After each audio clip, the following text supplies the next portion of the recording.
Coughing there. Yeah, 'tis the season for that kind of cough. Hey, well, I want to talk about foreman training. I will train your foreman for you. It's something that we've been working on for a long time here. And those of you that have been following me for a while saw that we were doing it a couple of years ago. Then we took a pause. We rebuilt everything and we brought it back. And the reason that we brought it back and the reason that we took a pause are the same thing. We went and did a bunch of surveys. Actually, we did some secret shoppers. So the challenge that we find as business coaches dealing with strong business owners in the trades is that you're trying to grow the business.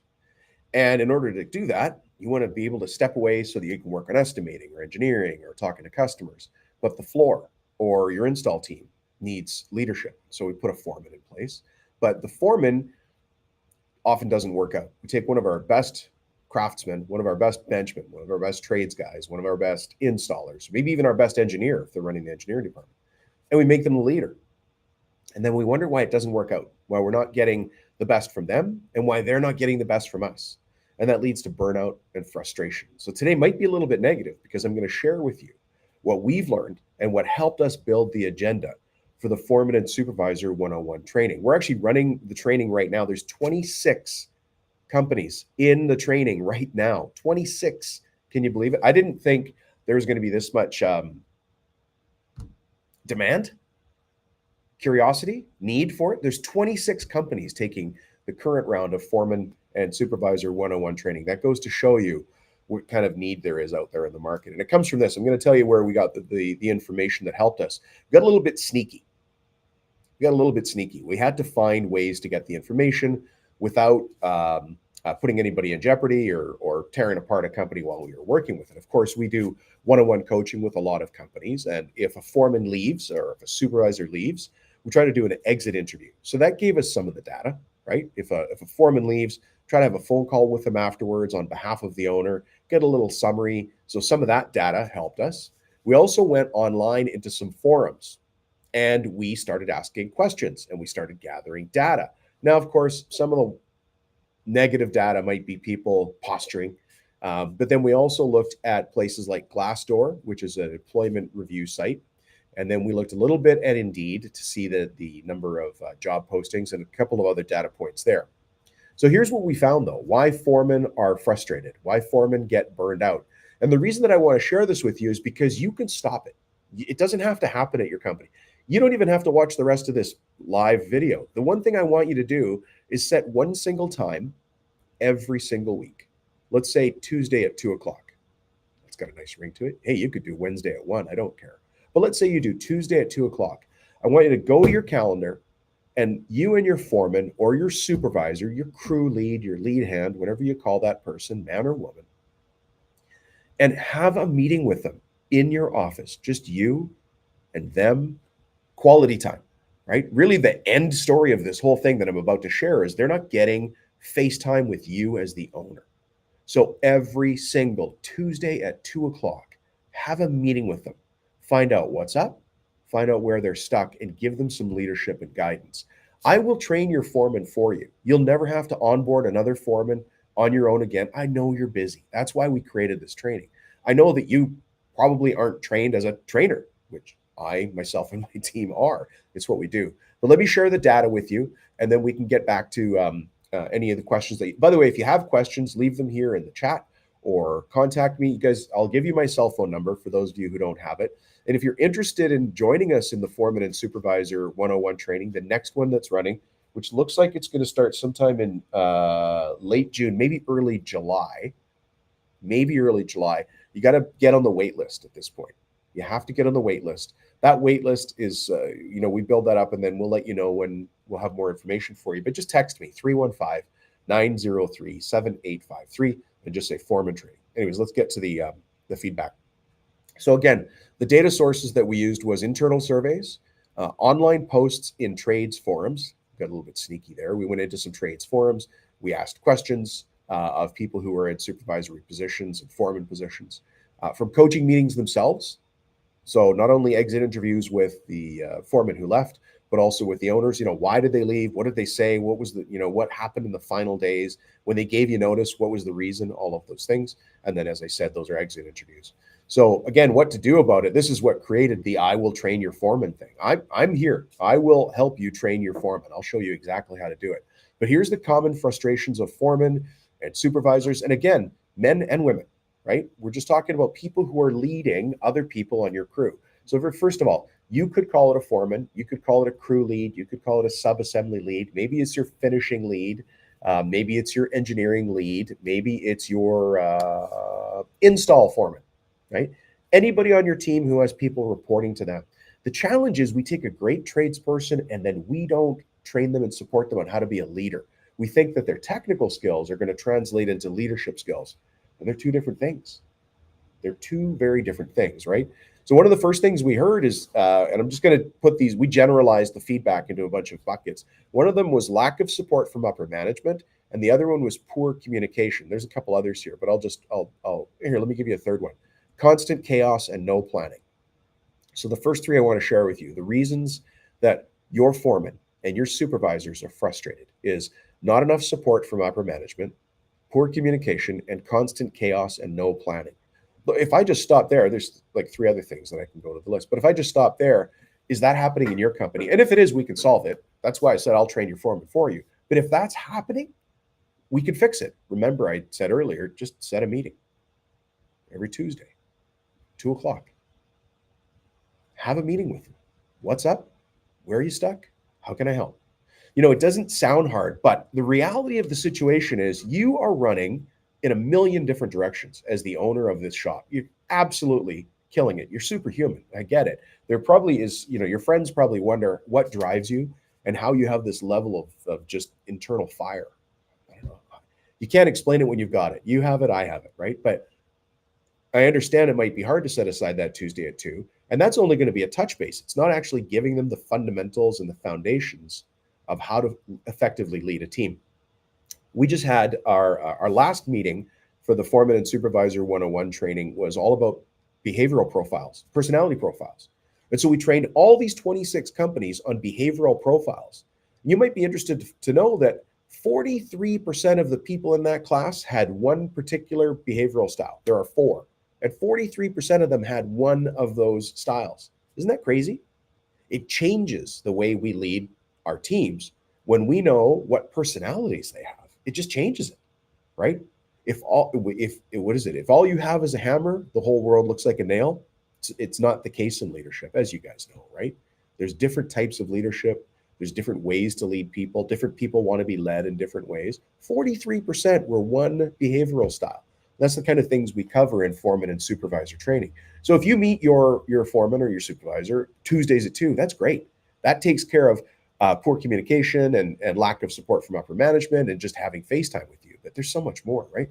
Here's a couple things that I heard when we talk about lack of support from upper management. I get blamed when things go wrong. What nobody actually tells me the plan. Or they expect me to lead, but never train me how. Right?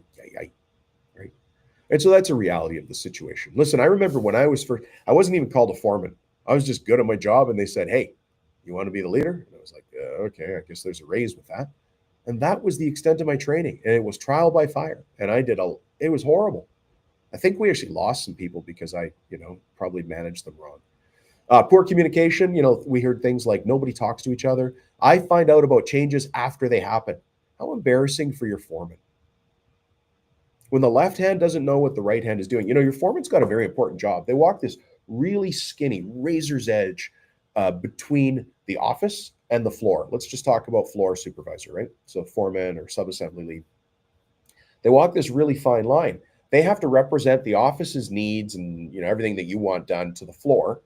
But then they also have to take everything that the floor is saying and bring it to the office when it's appropriate. And how can they do that when they don't know about changes until after they happen? Are you undermining their authority without knowing it? None of this is on purpose. It's just because it goes to the next one. Constant chaos and no planning.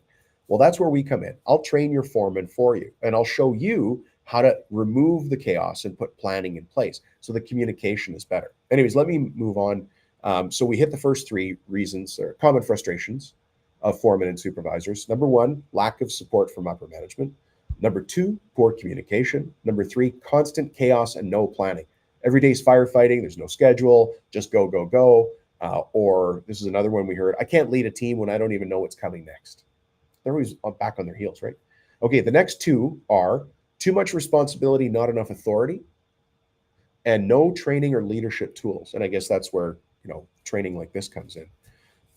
Your foreman is an important leverage tool for you. It's a really important tool. You as a leader need to build and develop other leaders around you. Nobody told you that when you opened a cabinet shop. Nobody said, hey, you can make things out of wood, but it's actually a people business. Nobody ever says that, except here we talk about that, I guess. But really, nobody ever tells you. It's some secret surprise that you find out only when you've reached the level where you've got a foreman, somebody who you've given the responsibility to take care of operations, take care of manufacturing while you go off and work on engineering or getting new deals or looking for ways to fix your profit leaks, right? So let's go and dive into some of the things we learned when we did our surveys of foremen and supervisors. And remember, I'll train your foreman for you. I'll take that. I will train your foreman for you. But you have to understand that there's a need for it first. And listen, your foreman and you might be getting along great and everything's going fine. For those of you that are in that case, that's fantastic. But there's a lot of us out. There's 26 companies. Ooh, almost knocked over my coffee. There's 26 companies in that first training, and that tells me something. That tells me there's a lot of wise, forward-facing leaders out there that recognize that they're really good at the technical skills of building what we build, whether it's architecture, millwork, maybe your shop specializes just in doing veneer layups. Maybe all you make is baseball bats. I don't know, but it's something out of wood. But you need to lead your team to do that. And here's some of the frustrations that foremen and supervisors have told us. Too much responsibility, not enough authority. And so we dig into that a little bit and we learn things like, or we hear phrases like, I'm supposed to lead, but I can't make any real decisions. So I'm supposed to lead, but I can't make any real decisions. Interesting. So they've been given the authority to lead, but they're not actually the decision maker when it comes down to the nitty gritty. They still have to defer back to the owner. That's something that you as the owner need to learn in your own leadership skills going forward. I find this one hard in some cases and easy in other cases. When I learned to delegate, I just want to tell people what the end goal is. They might have a different path to get there, and that's fine, but I just want to tell them the end goal. And I got to trust them a little bit. There might be some mistakes along the way. There's going to be mistakes anyway. We're dealing with that now, which eats at your time and stops you from getting home, to watch your daughter's softball game, right? The other thing that we heard about too much responsibility and not enough authority is this. The crew doesn't listen because they know I'm not the real boss. So the crew doesn't have to listen to you. You're the foreman. It means they're going to come to you with complaints, but anything real, they're going to backdoor the foreman. So the foreman's got a position here where he's really just a puppet king. There's nothing. And you wonder why they burn out and why they quit. You took a great benchman, you took a great installer, and you made them a foreman, and it didn't last. And if they're still with you, that's great. But are they getting the most out of the job? Are they getting the satisfaction? Will they stay with you for a long time and be a contributor because they want to be? Or are they going to leave? And then you're going to be, back another step, which means your schedule is going to get hammered again. The opportunities to grow the business are going to get hammered again. You can't put lean manufacturing or make sure your flow is smooth because you can't get that consistency with your team, right? All of these things go in a circle. That's why I said I'll train your foreman for you. I will. And again, for those of you who just need to watch this and move on, if you want to be on the foreman, if you want to be on the wait list for the foreman training, you got to send me a text message. That's the way to get on the list. So this is just to find out about it. You don't commit. You're just finding out about it, finding out more info if it's right for you and right for your foreman. But shoot me a text message. My cell phone number is 315-903-7853. I'd say foreman training when you text me, and then I'll know what we're talking about, and I'll shoot you a message back. Just getting over a cold here or a flu. Sounds like I ate a frog. Okay, the other piece of feedback we got was I didn't get any training or leadership tools. So we summarized all the information that we got from exit interviews, from coaching meetings, from talking to the owners about why people left, from being in online forums, for doing surveys of the people that entered into this training. As I said, there's 26 companies in the current. We're running a foreman and supervisor training right now. Right now, the next meeting is Thursday. Right now, there's 26 companies already doing this because they've recognized, hey, something's got to change. I can't grow this business on my own as the leader. I need to have strong leaders around me so I can delegate and move things to other people who are doing it. And again, let me remind you, it's not all just foremen on the floor watching guys who are running the edge bander and the CNC. That's, let's say, the middle of the operation. But some of the foremen and supervisors that are there are from engineering departments. They're the engineering lead, right? Or the drafting lead or the estimating lead. Some companies that are in this are big enough, they've got multiple estimators. Well, who is the estimating lead? Who's the estimating foreman, if you will, estimating supervisor, right? So let's go past the beginning of the process. Here's the middle, your classic benchman foreman. And what about the other side, where you've got install leads? Well, we've got install foremen in this training as well. So this is just leadership skills in general, so that it answers the question, the frustration we heard from people. There's no training or leadership tools that I'm getting as a foreman, which is why I'm not succeeding. So here are some of the comments that we heard that made us, round it into this bucket. I was good on the tools, so they promoted me. That's it. No training, no expectations, no help. That's an actual phrase. I was good on the tools, so they promoted me. That's it. No training, no expectations, no help. And then the other thing I heard was, I feel like I'm winging it every day. So there are tools for leadership. Of course, there are natural skills that people have as leaders. Maybe one of your kids is a natural leader, and you see that in them. But it doesn't translate into everything, and not everybody's that. The people that go into wanting to be a great tradesperson, really good on the tools, really good at crafting things out of wood, are not the same people who prayed every night as a kid to say, I want to lead a team. I want to be a good speaker. I want to be an inspiring leader. No, they said, I like building stuff. I like holding a finished product in my hand and turning it around and being proud of the work I did. That's the skill set they grew up with. That's the power they had as a kid, right? And now they're a benchman. Now they're a finisher. Now maybe they're an engineer, whatever they're trading. But they didn't dream of being a foreman or a leader. And so that's where I say, I'll train your foreman for you, because it's a different skill set. They have to enter into that new stream of info. And again, if you want to be on the waiting list for the foreman training, super simple. Just send me a text message that says foreman training. It's the only text you have to send me, foreman training. And for those of you that need the number, my cell phone is 315-903-7853, and just say foreman training. All right. So let me summarize some of the feedback that we got. Number one, lack of support from upper management. Number two, poor communication. Number three, constant chaos / no planning. Number four, too much responsibility, not enough authority. Number five, no training or leadership tools. And I've got three more to share with you, three more pieces of feedback that we got from our survey results. So this foreman and supervisor training didn't just get born out of the air. It didn't just go like we're going to do it. No, this was a data-driven decision. We've been running foreman training for a long time, and we actually stopped running it because I wanted to rebuild it. I wanted to go back and get more data so that we could build the most impactful, punchy training we could in the shortest amount of time, so that you and your foreman would get the value that they need, right? So here's the other three that we got from our survey. So I guess feeling trapped or burned out, no work-life balance, and turnover or no respect from the crew. And that no respect from the crew, I'll come back to that in a second, because I think it's the way we sorted this data, but it sounds like something else that I already talked about. So look, if they feel trapped or burned out, this job used to excite me. Now I'm just tired all the time, is some of the things we heard. I'm one mistake away from snapping.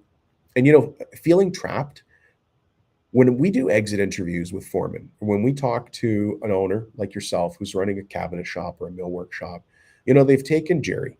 Jerry's a great benchman, and they promoted him to foreman, which means he's now taking home more money. But now he feels trapped because he's gone home and told his wife, honey, look, boom, there's the check. I'm making more money now. And so, everybody's happy. The wife's happy. The kids are happy. They can put their kids in band and travel, and maybe they can buy that motorhome and all that stuff, right? But now Jerry feels trapped. If I'm not a foreman, I don't make that much money. And so he's there. He feels trapped because he's got all these other things pulling at his brain. Unsupported Jerry is not a perfect world. Support Jerry, right? Put him through foreman training. I don't care if you find it for me. Go find foreman training from somewhere else, but I will train your foreman for sure. Because Jerry, I'm just making up the name Jerry needs that support from you, right? So Jerry right now feels trapped or burned out. The job used to excite me. Now I'm just tired all the time. I'm one mistake away from snapping, but remember the kitchen table. I always try to remember the kitchen table. Sometimes I have to remind myself after the mistake has been made, is often when I think about it. Jerry went home and told his wife he got a raise. They were happy. She brought him a beer. Oh, honey, great job. You're doing great. I told you you're wonderful. Right. And now Jerry knows he's bringing home more money. How can he say to his wife, I'm going to change jobs. I want to go back to being a benchman, which means less money. Ugh.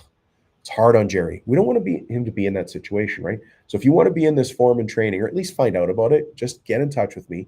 Send me a text, 315-903-7853, and just say foreman training. I'll get you the info. All right. The next one is no work-life balance, which kind of meshes with that. No work-life balance. So this is what we heard from people. I'm the first one on site and the last one to leave, and I'm still behind. Actually, probably sounds a lot like you. I'm the first one on site and the last one to leave, and I'm still behind, right? That's a perfect foreman. If you've got a foreman like Jerry, and he's the first one on site and the last one to leave, then we've got commitment. We've got that physical commitment, that desire to be there. This is a good situation. That's why I said, let's train him. Let's put the training into that foreman, because there's leadership tools he needs so he can start to delegate. The foreman's job really is delegation and supervision. Of course, safety comes in there, right? But we need to make sure that he's delegating properly, that quality control is there, that he's leading people the way they need to be led. If you remember back, I don't know if you've watched this whole thing, but 43% of the current class, there's 26 companies in the class, 43% of them are one specific personality style. One. There's 4 styles. 43% of them are one style. And if you're not leading people in that way, if you're not reflecting that in the way you lead those people, there's going to be a problem, right? There's a disconnect. They're not hearing what you want to say, what you're trying to say. Anyways, no work-life balance. Keep that in mind. Is Jerry now teeter-tottering on that place where it's less than fun? Look, work doesn't have to be fun, but now it's less than fun, right? So no work-life balance. Like I said, I'm the first one on site and the last one to leave, and I'm still behind. And here's the final one. And this is all of this, by the way, is what helped us build the foreman and supervisor training, because I'll train your foreman for you. If these things sound familiar to you, I'll train your foreman. But here's the last one: turnover and no respect from the crew. So when we went through all the data, it told us, look, there's high turnover and no respect from the crew. The young guys quit all the time. Nobody wants to listen or work hard, right? Young guys, they just quit. It's a job. Yeah, whatever. It's a job. And they just quit. So that reflects on the foreman, because he can't delegate. He's got nobody to trust. He's got nobody to bring up through the ranks, right? And the crew always thinks they know better, and I can't say anything, or I look like a meemer, or you know what I mean? That's a donkey. But that goes back again to lack of authority, or maybe being undermined without knowing it by somebody else in upper management, I'll just say. All right. That's our summary. That's how we built the Foreman and Supervisor 101 training. The goal that we were trying to hit here is the big pain that we feel through our business coaching clients. They are not able to delegate properly to their foreman so they can move on to work on other parts of the company. They've always got one hand in operations when they're supposed to be going to a job site, when they're supposed to be talking to the next builder, trying to get the next deal, or looking at their overheads and gross profit margins, right? Those are the things that we want to be doing as a leader. And the reason we want to be doing those things as a leader is so that we can keep Jerry and the crew employed at Christmas through the next summer vacation, so that everybody's happy and well fed and taken care of. So we've got all the greatest tools and the greatest safety mechanisms in place in the business. But we can't do that if we don't have a strong Jerry the foreman, or Fred the foreman, whatever his name is, right? So I'd like to have you join me in the next foreman and supervisor training if you're interested. The first step is just call me or text me, I guess. That's the thing to do. My cell phone number is 315-903-7853, and just say foreman training. And then I'll just get you the info you need, and you and your foreman can make the decision from there. Hey, thanks for checking in. I hope you have a great day. If you have any questions, leave the comments here. If you have any questions, again, text me. If we already know the number, and just get in touch with me. We can chat things through. I'm always here to help. Have a great day.